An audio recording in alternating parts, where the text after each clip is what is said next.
اس کی بڑی فضیلت حدیث میں رسول اللہ صلی اللہ علیہ وسلم نے ارشاد فرمایا کہ جو جمعے کے دن سورہ کہف کی تلاوت کرتا ہے اللہ اسے دجال کے فتنے سے محفوظ رکھتے ہیں۔ اس کی وجہ کیا ہے کہ دجال کے فتنے میں اور اس میں کیا مناسبت ہے، اس پہ علماء نے بہت کچھ کہا ہے،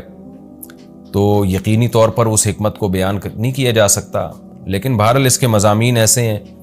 کہ انسان کو اس سے ایمان میں تقویت ملتی ہے۔ اور بڑی بات یہ ہے کہ رسول اللہ صلی اللہ علیہ وسلم نے جب کسی چیز کے بارے میں ہمیں بتا دیا تو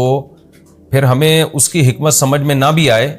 تو ہمیں بس اس پر ایمان لانا چاہیے۔ تو دجال کے فتنے سے بچنے کے لیے اگر کوئی جمعے کے دن اس کا اہتمام کرتا ہے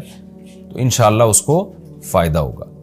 دجال کے فتنے سے بچنے میں سرسری غور سے ایک بڑی حکمت یہ معلوم ہوتی ہے کہ اللہ تعالیٰ نے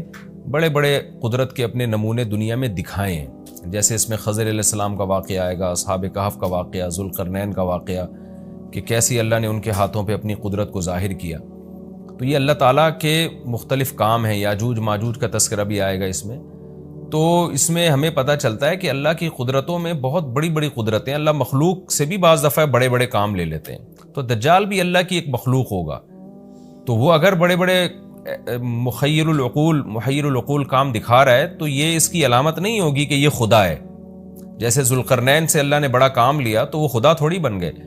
اور خضر علیہ السلام کے ذریعے اللہ نے مردے کو زندہ ایک جو ہے نا وہ دیوار کو سیدھا کروا دیا اور تختہ جڑوا دیا، اور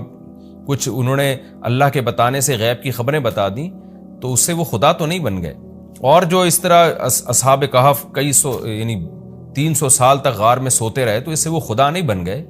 تو ایسے ہی دجال کے جب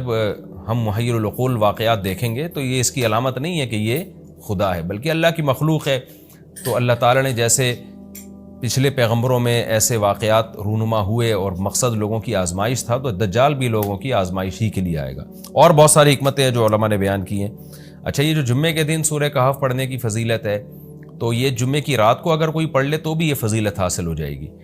تو کیونکہ روایات میں جمعے کی رات کا بھی تذکرہ ملتا ہے اور جمعے کا بھی تذکرہ ملتا ہے۔